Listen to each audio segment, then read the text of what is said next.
Hello everyone, welcome back.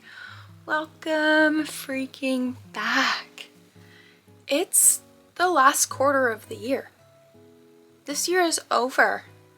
This is insane to me. It's literally blowing my mind every single time I think about it. I'm like, how is 2025 already over? Like, how is that happening? But with that being said, we are doing quarter four, the good, the bad, and the disappointing.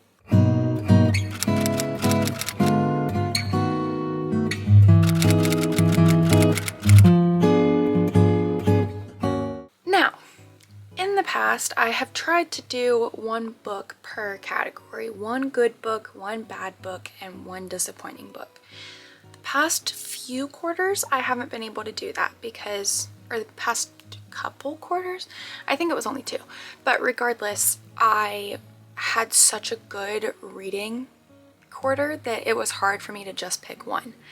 Now, that's not to say that this quarter was a bad reading quarter, but it is to say that I was able to choose one book per category. So this could end up being a short video, or it could end up being a long video. So we'll kind of find out together. But without further ado, let's get into this video. So we are going to be starting out with the good from this quarter. So the very few books that I've read this quarter, I didn't really read that many because I have kind of been transitioning into holiday reads, and it's kind of hard while you're transitioning into those holiday reads because sometimes, and for instance, for this quarter, we had 3 holiday months. So it was kind of difficult because I had been reading spooky books and then I read holiday books and I'm still reading holiday books. So it was kind of a lot easier for me to pick one book per category because I wasn't choosing from so many different genres. It was kind of just one genre. So I'm gonna stop yapping and to just get into this. So my good book from this quarter was Stay by Elle Kennedy and Serena Bowen. This book, you guys, was so cute. I feel like I've talked about it quite a lot, but I'm gonna talk about it again because it was so good. This book was about a famous hockey player and a girl who runs a kind of online service for celebrities. So, what do I mean by that? This is what I mean by that. Our main female character and her ex-husband own a online service for celebrities to use people who don't know who their identity is. They don't know who they're helping to come do things for them. So let's say, for instance, Jennifer Garner needs her house cleaned. She would go through this service and she would ask for a house cleaner. And the service would hire that house cleaner. So you're not being hired by the celebrity, you're being hired by someone else, you're being hired by a third party in a way.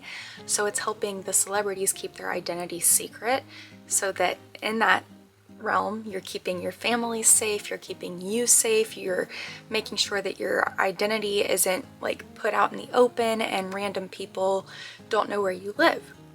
Well, our main male character uses this because he is a famous hockey player and something goes horribly wrong. So wrong that it got to the point where our main female character, the one who co-runs this online website, she has to start taking care of all of his services because some things have gone crazy. So she has to help him basically, and through this process she ends up meeting him and they end up enjoying each other's time and enjoying each other's company. And it's also a single dad like romance, which is also so sweet because I feel like you read so much about single mom romances that whenever you get a single dad, you're kind of getting to see the soft side of the male character, and sometimes in romance books you're kind of just given the female character's perspective of this male. So I like getting the fluffy and cozy and just sweet-sided part of the male character. But we rated this book a 5-star. This book was fantastic. I would highly recommend anybody read this book, except for my younger audience. This book is a little bit spicy, so maybe don't do that. But regardless, this book was so good. I highly want to read it again. Like, that's already outrageous to me that I'm already ready to read it again. But that book was so good. So, on the opposite end of that spectrum, we have our bad book. Our bad book was Witch Please by Anna Guire. And that's not to say that I didn't like the writing. It's not to say that I didn't like the story. But I ended up DNFing it very quickly into this book. Because I had mentioned that in this book, the romance moved way too quickly. This romance, they hadn't even met each other. Actually, that's not true. They had met each other one time, and now both our male character and our female character are talking about wanting to get married. And like, neither of them have gone on a date. They don't even know if the other one's single. Like, it just moved a little bit too quickly for me, and it kind of just got cringy in a way. It felt like I was reading a Wattpad story. So basically, let me just give you the gist of this one. So Witch Please was about a group of sisters, and they are witches. Their entire family are witches, and they are raised to only date and marry in the witch world. Basically like Harry Potter in a way, where they just like don't think that having mortals and regular people know about them being a good idea. They just don't think that it's a good idea. So our sisters, our witch sisters, end up running a fix-it business because, well, they can fix it like that because they're witches. So they use that to their advantage and open up a business to fix things. So whenever people's ovens break, they call them, and the witches are like, got it. And so yeah. Anyway, our main male character has something go wrong. I don't even remember what happened. Maybe it was an oven. Maybe that's what I'm thinking about. Anyway, they go to fix it, and that's kind of where I ended the book. Because it was just really cringy. It really did feel like I was reading a Wattpad story. It felt like I was reading the most disjointed but also cringy book on the planet. The writing was fine. I was enjoying the writing. I was enjoying like the visuals that we were getting in our heads. I was enjoying that, but I could not get through this book. I don't think I even got past chapter 7. I really did have to DNF this book because it was just so not up my alley. I thought it was going to be, and it just ended up not being that way. It was very bad. And then our disappointing book. Our disappointing book was A Christmas Return by Anne Perry.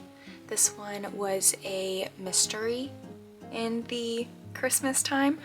The reason I say it's disappointing is because I read through this entire book and I couldn't even tell you what I read. Like, I literally couldn't tell you anything in that story. I don't remember a single character's name. I don't remember where the story took place. I don't remember the setting. I don't remember the plot. I don't even remember the climax of the story. I really don't. And I didn't even like skip. Like, there was no me skipping pages. There was no me just flipping through it. I read this book, and I read it very hard. And yet I could not tell you a single thing from this book. So, since I'm saying that, I'm going to have to pull up notes for you for A Christmas Return. So I'm really just going to read you the synopsis of this story because, like I said, I'm just going to do a little wrap around. I cannot tell you a single thing from this book. So this says, as Charlotte Pitt's grandmother, Mariah Ellison, finds herself investigating a long unsolved slaying, it becomes clear that grappling with the intrigue and foul play runs in the family. A festive Christmas package left on Mariah's doorstep contains an ominous present, sparking memories of a 20-year-old murder that shattered her friendship with the victim's widow. Though the gift is a bitter reminder of that tragic time, in the spirit of the season, Mariah travels to Surrey in hopes of reconciling with her estranged friend and solving the crime that drove them apart. On arrival, Mariah joins forces with the murdered man's grandson, a sleuth in his own right, who's discovered a promising evidence as well as a suspect. But Surrey's picturesque hills conceal dark doings and shocking revelations that could make the holiday anything but calm and bright. decked with intrigue and trimmed with Yuletide spirit, A Christmas Return is a holiday treat wrapped in the glorious storytelling talents of the reigning master of Victorian mystery. So, it was a mystery, and I do kind of remember now that I was thinking that Mariah was kind of a mistress in a way. She didn't feel like she was the main female in this like past life that they had. But like I said, that's about all I've got for you there. And that's why it was disappointing. I ended up rating it a 3-star because of just the disappointment factor in it. I was really hoping for a more wow factor climax and a better resolution, and I feel like that's probably why I don't remember much of this story, because without those two things your story falls flat. And that's kind of what happened with this story. It really just felt like it fell flat for me. Felt like it had a lot of promise. I was really excited to go into this because a mystery and a Christmas story combined in one. Yes, please. So I was really excited to go into this story, and it ended up being so disappointing because I just did not register anything that I read. Basically, I was just kind of going through the motions. My eyes were reading, but my brain was not taking in any information because of just how flat the story felt. But that's quarter 4. What did you guys read this quarter? What were your good, bad, and disappointing books? Please let me know down in the comments. But with that being said, I hope you guys enjoyed this video. If you did, make sure you give it a thumbs up. Make sure you leave a comment downstairs. Make sure you subscribe. And I'll see you guys in the next one.